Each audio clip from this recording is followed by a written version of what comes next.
ปีสุดท้ายที่เฮาได้เฮียนด้วยกันปีสุดท้าย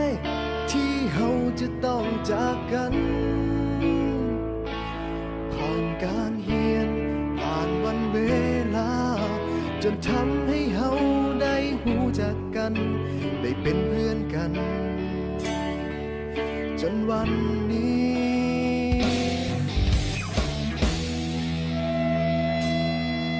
มาถึงม.7 ปีนี้ก็เลยห้องเพลงนี้แทนใจก่อนที่เฮาจะจากไป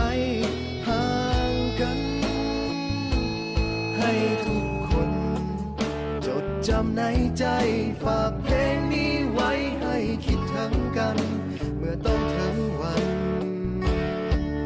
ที่จากไป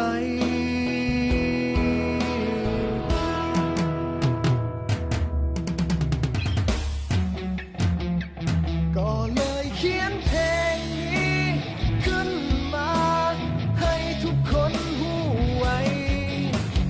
ออกมาจากหัวใจของเพื่อนคน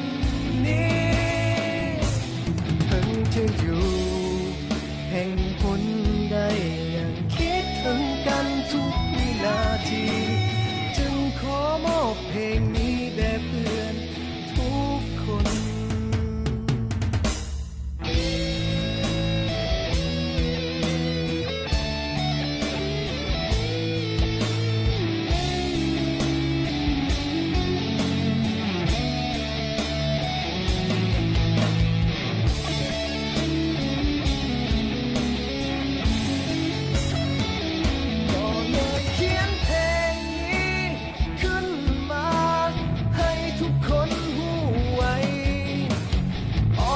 จากหัวใจของเพื่อนคนนี้ถึงจะอยู่แห่งหนใดยังคิดถึงกันทุกวินาทีจึงขอมอบเพลงนี้แด่เพื่อนทุกคนสุดท้ายนี้ที่อยากบอกเอาไว้ถึงจะอย่างใดก็ยังมีคำว่าเฮาคำว่าเพื่อนในวันนี้จะบ่มีวันเก่าพวกเฮาม.7 ปีสุดท้ายคำว่าเพื่อนในวันนี้จะบ่มีวันเก่าพวกเฮาม.7 ปีสุดท้ายพวกเฮาม.7 ปีสุดท้าย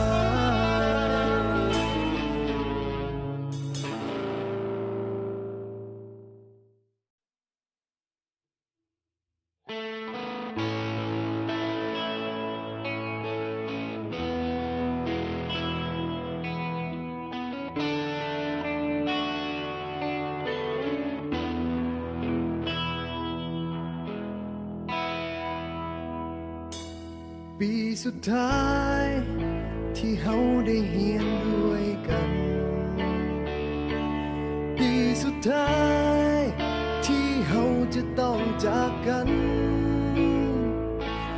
ผ่านการเฮียนผ่านวันเวลาจนทำให้เฮา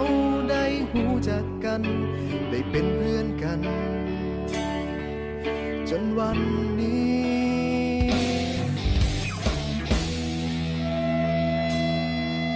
มาถึงม.7 ปี